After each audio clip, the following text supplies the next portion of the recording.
Welcome to our channel CCCS, the online platform to learn the computer science and engineering subjects. आज के lecture में हम लोग पढ़ेंगे स्टोरेज क्लास के बारे में. What is storage class? Storage class of a variable describes four things about a variable. Storage class किसी वेरिएबल के बारे में चार बातें बताता है. कौन सी चार बातें होती हैं? पहला पॉइंट होता है डिफ़ॉल्ट इनिशियल वैल्यू, दूसरा पॉइंट होता है स्टोरेज, तीसरा पॉइंट होता है स्कोप और चौथा पॉइंट होता है life time.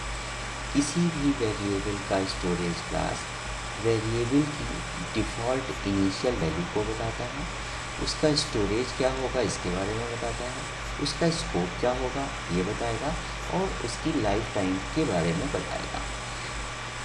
Storage class of a variable describes its default initial value, its location, its scope and its lifetime.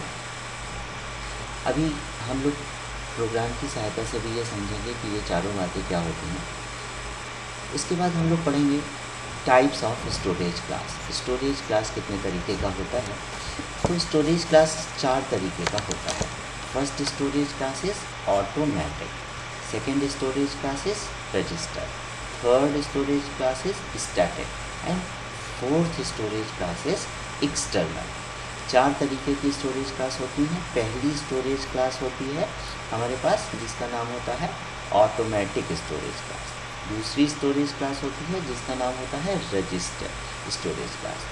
तीसरी स्टोरेज क्लास होती है जिसका नाम होता है स्टैटिक स्टोरेज क्लास और चौथी स्टोरेज क्लास होती है जिसका नाम होता है एक्सटर्नल. अब हम वन बाय वन पढ़ेंगे कि ऑटोमेटिक स्टोरेज क्लास अगर है तो उसकी डिफ़ॉल्ट इनिशियल वैल्यू कितनी है, उसका स्टोरेज क्या है, उसका स्कोप क्या है, उसकी लाइफ टाइम क्या है.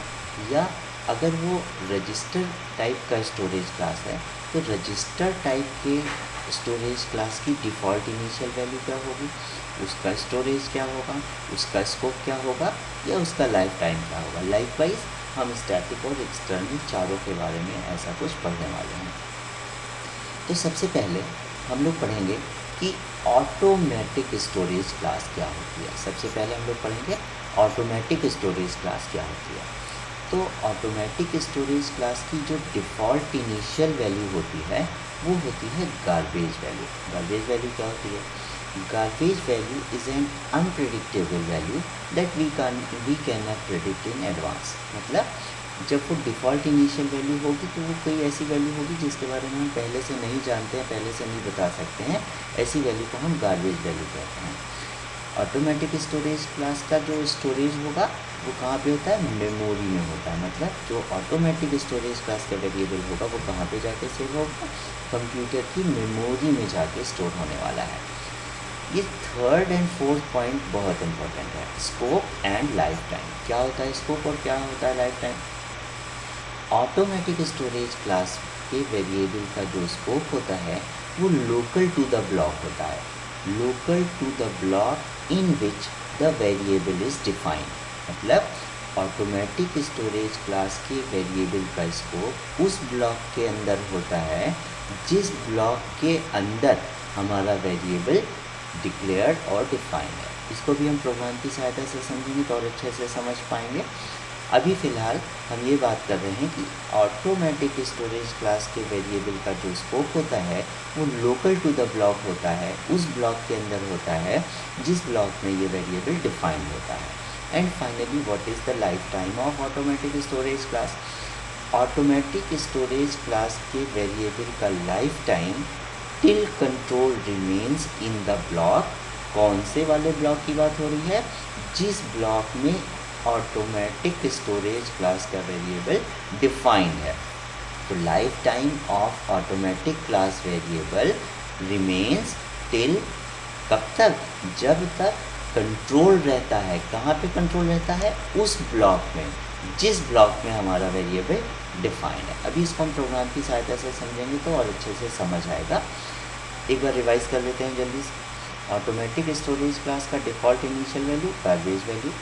ऑटोमेटिक स्टोरेज क्लास का storage memory, scope local to the block and life time till control remains in the block in which variable is defined.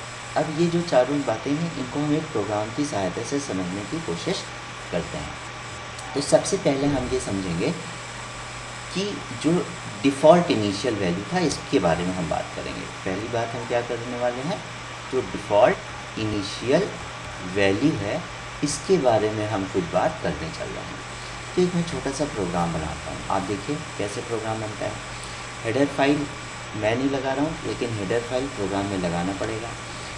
मैं मेन से स्टार्ट कर रहा हूँ। तो सबसे पहले मैंने लिखा मेन के बाद मैंने ओपनिंग ब्रेस लिखा और यहाँ पे मैंने इंट x y। अब जरा यहाँ पे ध्यान देने वाली बात, अभी ये प्रोग्राम पूरा सही नहीं है, मैंने जानबूझ के यहाँ पे कुछ लिखा हुआ आपको बताने के लिए। अभी तक नॉर्मली हम लोग वेरिएबल डिक्लेयर करते थे कैसे, इंट x y टाइप से। तो अभी जब हमें स्टोरेज क्लास बनाना होगा और ऑटोमेटिक स्टोरेज क्लास बनाना होगा तो हमको एक कीवर्ड यूज़ करना होगा जिसका नाम क्या होता है, ऑटो। तो हमारा प्रोग्राम कैसे लिखना पड़ेगा, मैं यहाँ पे अब आपको सही से दिखाता हूँ। यहाँ पे मेरे को क्या लिखना पड़ेगा, मेरे को लिखना पड़ेगा ऑटो के बाद इंट, और इसको हटाते हैं पहले, ऑटो इंट, और मान लीजिए मैंने दो वेरिएबल डिक्लेयर किए x और y, और लास्ट में मैंने सेमीकोलन लगाया। अब मैं क्या करना चाहता हूँ, मैं ये देखना चाहता हूँ कि बाय डिफ़ॉल्ट इसमें क्या वैल्यू गई। तो कैसे पता चलेगा बाय डिफ़ॉल्ट क्या वैल्यू गई, मैं इसको प्रिंट करा दूँगा। तो आप सभी को पता है कि प्रिंट कराने के लिए हम लोग प्रिंट एफ फंक्शन यूज़ करते हैं। तो मैंने लिखा प्रिंट एफ, और किस टाइप की वैल्यू थी, इंटीजर टाइप की थी। तो इसका फॉर्मेट स्पेसिफायर %d, और कौन सी वैल्यू को प्रिंट करा लूँ, मैं पहले x को प्रिंट करा लूँ और y को प्रिंट करा लूँ, और साथ में मैं यहाँ पे क्या लगा दूँगा, गेट सी। आप सभी को पता है कि गेट सी क्यों लगाया जाता है। अब जरा इस प्रोग्राम को समझते हैं। ये प्रोग्राम क्या बता रहा है, ये ऑटोमेटिक स्टोरेज क्लास के डिफ़ॉल्ट इनिशियल वैल्यू को समझाने के लिए छोटा सा प्रोग्राम है। यहाँ पे मैंने क्या किया हुआ है, इंटीजर एक्स वाई डिक्लेयर किया हुआ है, लेकिन वो इंटीजर एक्स वाई कैसे हैं, ऑटो टाइप के हैं, ऑटोमेटिक स्टोरेज क्लास है। अब जब मैं इनको प्रिंट कराऊंगा तो जैसे आपको पता है कि जब हम वेरिएबल करते हैं तो मेमोरी में एक स्पेस बन जाता है, इंटीजर है तो कम से कम 2 बाइट का स्पेस बन जाएगा या 4 बाइट का बनेगा, डिपेंडिंग ऑन द कंपाइलर। उनके नाम x एंड y होंगे, और इसमें जो वैल्यू बाय डिफ़ॉल्ट इस समय है वो कैसी वैल्यू आने जा रही है, एक गार्बेज वैल्यू आने जा रही है। वी कैन नॉट प्रिडिक्ट कि which type of value, which value is going to be stored. तो मे भी जब इस प्रोग्राम को मैं चलाऊँगा तो हो सकता है कि x के अंदर 3 4 1 2 रैंडम कोई नंबर प्रिंट हो जाए, या -1 2 4 7 प्रिंट हो जाए, या कुछ भी रैंडम। ये कंपाइलर टू कंपाइलर और कंप्यूटर टू कंप्यूटर, एक सिस्टम में रन करूँगा तो अलग कोई वैल्यू प्रिंट होगी, दूसरे सिस्टम में रन करूँगा तो अलग वैल्यू होगी। इस तरीके की वैल्यू को हम लोग क्या कहते हैं, गार्बेज वैल्यू कहते हैं। अब हम लोग एक और प्रोग्राम देखेंगे जिसमें हम लोग क्या समझने की कोशिश करेंगे, जिसमें हम लोग स्कोप और लाइफ टाइम को समझने की कोशिश करेंगे। स्कोप और लाइफ टाइम को समझने की कोशिश करेंगे, किसके लिए, ऑटोमेटिक स्टोरेज क्लास के लिए। मैं एक छोटा सा प्रोग्राम बनाता हूँ।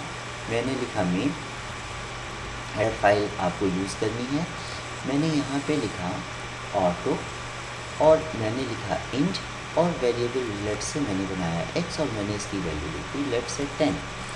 अब मैंने फिर से यहाँ पे एक बनाया ऑटो, और ऑटो, फिर मैंने लिखा इंट और x बराबर लेट से 20। और मैंने बस यहीं पे क्या काम किया हुआ है कि प्रिंट एफ दे रखा हुआ है, और मैंने लिखा %d, और वैल्यू किसकी प्रिंट करा ली, मैंने x की प्रिंट करा ली, और इसको मैंने यहाँ पे प्रिंट किया। और मैंने यहाँ पे एक और प्रिंट एफ लगा रखा है, प्रिंटर और %d, और वैल्यू क्या प्रिंट करा ले रहा हूँ, मैं x को प्रिंट करा ले रहा हूँ, और यहाँ पे मैं गेट्स लिख दे रहा हूँ, और फाइनली कर्ली ब्रेस बंद कर दे रहा हूँ। इस प्रोग्राम की सहायता से मैं ऑटोमेटिक स्टोरेज क्लास के स्कोप और लाइफ टाइम को समझने की कोशिश करता हूँ। देखिए, सबसे पहले मैंने क्या किया हुआ, सबसे पहले यहाँ पे इस जगह एक वेरिएबल डिक्लेयर्ड है और उसकी वैल्यू मैंने डिफाइन कर रखी है ऑटो टाइप का, और एक इस जगह पे मैंने एक वेरिएबल को डिक्लेयर और डिफाइन कर रखा है किस टाइप का, ऑटो टाइप। सबसे इम्पॉर्टेंट बात स्कोप। स्कोप क्या होता है ऑटोमेटिक वेरिएबल का, लोकल टू द ब्लॉक। आपने पढ़ा था अभी लोकल टू द ब्लॉक होता है। अब जरा यहाँ पे देखिए मैंने इसको जरा ऐसे कुछ बनाने की कोशिश करी, इसे समझ में आएगा कि ये थोड़ा सा गलत हो गया है। मैं अभी आपको बताता हूँ कि कैसे ये बनेगा। ये थोड़ा सा ऐसे मैंने इसमें से ऐसे कुछ कर रखा हुआ। अब जरा देखो, पहली बार जो ये वेरिएबल इंट एक्स है ये अंदर ये वाला कर्ली ब्रेस वाला, यहाँ पे ये जो वेरिएबल एक्स है इसका स्कोप कहाँ से कहाँ तक है, इस ओपनिंग ब्रेस से लेके इस क्लोजिंग ब्रेस तक। तो जब यहाँ पे ये वैल्यू प्रिंट होगी तो यहाँ पे x की वैल्यू कितनी प्रिंट होगी, यहाँ पे पहली बार x की वैल्यू 20 प्रिंट हो जाएगी, ठीक। लेकिन जैसे ही मैं इस जगह पे पहुँचूँगा, इस जगह पे आते ही मैं क्या हो गया, ब्लॉक से बाहर आ गया, और जैसे ही मैं ब्लॉक से बाहर आया तो इसका लाइफ टाइम ख़त्म हो गया। यानी अभी जो x की वैल्यू 20 थी, बाहर आती वो वैल्यू ख़त्म हो गई। अभी जब मैं इस वाले प्रिंटफ पे आया, इस वाले प्रिंटफ पे आया तो यहाँ पे वैल्यू कितनी हो जाएगी, अब ये क्या वैल्यू 20 रहेगी, नहीं। क्यों नहीं रहेगी 20, क्योंकि हम इस ब्रैकेट के बाहर आ गए हैं, और जैसे ही ब्रैकेट के बाहर आ गए तो इसकी वैल्यू क्या हो गई, ख़त्म हो गई। क्यों ख़त्म हो गई, क्योंकि लाइफ टाइम ख़त्म हो गया। अब ये आउटर वाला ऑटो देखते हैं, तो इस ऑटो इंट एक्स की वैल्यू 10 है, तो क्या ये वैल्यू यहाँ 10 अंदर आएगी, नहीं आएगी। क्यों नहीं आएगी, क्योंकि इसका स्कोप इस ब्रैकेट के बाहर है। तो जब दोबारा यहाँ पे प्रिंट एफ स्टेटमेंट मैं दूंगा तो यहाँ पे वैल्यू x की क्या प्रिंट होने जा रही है, यहाँ पे x की वैल्यू 10 प्रिंट होने जा रही है।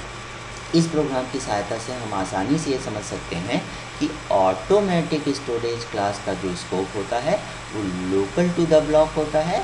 कौन सा ब्लॉक, जिस ब्लॉक में ये डिफाइंड होता है, और लाइफ टाइम क्या होता है, till control remains in the block where it is defined.